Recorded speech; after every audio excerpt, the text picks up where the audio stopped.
Mike Bohn of MMA Junkie here at the Viacom headquarters with Bellator 207 headliner Matt Mitrione. He fights Ryan Bader on Friday night. Matt, I believe you just had your first stare down with Ryan. I did. How'd that go? What did you see? What did you make of it? It was romantic. It was passionate. It was a beautiful unspoken connection. It was aggressive. Do you read into those things at all, or is at this point you've done so many fights, you're a professional, you're a veteran, it's just business? It's just business, brother. Just a photo op, that's all. Yeah, there you go. I mean, we're close to the fight now. I know you're excited, and I heard you saying there that this has been the most difficult training camp you've ever had. Can you elaborate on that? Why has it been so rough on you? It's just heavyweights don't wrestle like a 205er does. So it's just been out of a career built on fighting heavyweights. It's just such a massive difference. I mean, it's really difficult to explain. Like the shots, the reshots, the sprawls, the resprawls, the belly whizzers, the body locks, the chest locks. I mean, put your hand here, not there. Do this. Oh, you dicked up. You got to do it again. You got 7 more reps to make sure you get it right. You know, what I mean, it's just so draining and physically exhausting all the time. And like I was talking to my friends. Like, dude, is it because I'm 40 years old? Like, what is it? And they're like, dude, no, wrestling just sucks. Is it just the reps, the physical part of it? It's not like, but now that you've gone through it, you feel mentally prepared, right? Like, it's all for the cause of being prepared for this fight. Right? Yeah, it is. And that's one thing that Gregory would tell me. Like, Coach Greg over here, Greg Jones, would tell me all the time. He's like, look, dude, like, shut up. Like, you got to do it. So fucking stop bitching about it and get it done, you know? And I think you're right. I'm gonna trip about it, and I'm gonna be salty as all hell. But you're damn right. So, like DMX says, if I'm gonna play till I win. So if I have to be here, I can't wait to begin. So let's get this shit rolling, man. Exactly. And I just quoted DMX, son. And I spoke with Ryan earlier. He basically said going into this fight, he thinks his strengths are your weaknesses, and you know, it comes down to the wrestling. Is that why you work so hard to, you know, make sure that part of your game is sharp? Hey, Gregory, does it come down to wrestling in this fight? No, it does not. It doesn't come down to wrestling, and I have found that out. It doesn't come down to wrestling. It comes down to what I do really well, and that's pressure and throw hands and mobility. That's what it comes down to. And for him, I mean, where does he rank among maybe the smallest opponents you fought? Is he number one? No, I don't know. I think Kimbo is pretty small. You know, I think Brendan Shaw was probably in the low 30s.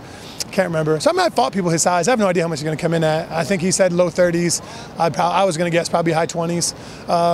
But I mean, really, it doesn't matter, right? Like, it's whatever is the way it is, it's a number. I used to be 315, right? So like, if I'm 243 now, like, what the hell? I dropped 70 pounds. That didn't mean shit for me. Still the same old dude.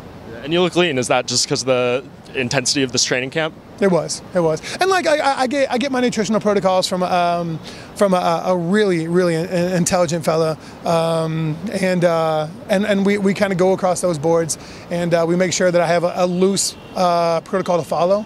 And he's like, look, man, on a heavy day you eat this. When you're starting to feel like you're under-rested or overtrained, eat this. Kind of jump on these meats versus these, and jump on these vegetables, and eat a shit ton of sweet potatoes. And, you know, it was good work. I feel good about it. And I know when they started this tournament, I don't want to say you were salty, but you felt like you deserved that heavyweight title shot already before they started this thing. Now that we're in the thick of it, how do you, I mean, you still do, but can you see the upside of this tournament playing out, the attention it's bringing you guys, you know, the advantages of maybe going through this now? Yeah, I mean, that's the reason why I agreed to it, because I saw it and I understand it. It's just, I think I earned myself a title shot. If Bader beats me, right, and if Chael beats Fedor, you just completely discredited your heavyweight division. Completely. I'm the best heavyweight they have, and I think that's pretty firmly established. Fedor's the greatest of all time, right? So if we lose, then what the hell do we do? Right? Like, who's going to go beat Bader? So, like, maybe stylistically, I don't match up with Bader. So does that mean that, like, you know, this different guy has to get a shot at him? What happens if we have a heavyweight champ that's kind of like Ben Askren? There's the blanket, right? Like, is that what we're looking for in the heavyweight division? Most likely not. That's why people love heavyweights, because we throw leather and people get slept. That's why we're a completely different animal than everybody else. So I don't know. I mean, it could produce a large amount of issues. But then again, it's my job not to let that shit happen. So hopefully I don't have to answer those questions ever. There you go. And you win this fight on Friday. Are you heading out to Uniondale on Saturday to watch the other fight, Chael versus Fedor? Absolutely. Absolutely. I'm going to be down there. I think it'll be a lot of fun, man. I think it should be an exciting fight. It's a really good card. And I think, even though I don't watch a lot of fights, I like to watch them live. And I think this will be something I'll be hype about. Is there a desired outcome for that fight? I mean, I think you and Chael could sell a fight very, very well. Fedor really weird on pushing a fight for certain, and we're friends, so he and I both know that, like, look, man, things are going to come out and get really weird. I'm going to make up as much stuff about him as I can and put it on Wikipedia for certain. I'm going to get arrested for cyberbullying, no doubt about it, against Chael. And if it's Fedor, his track record and his life accomplishments show that he deserves a rematch.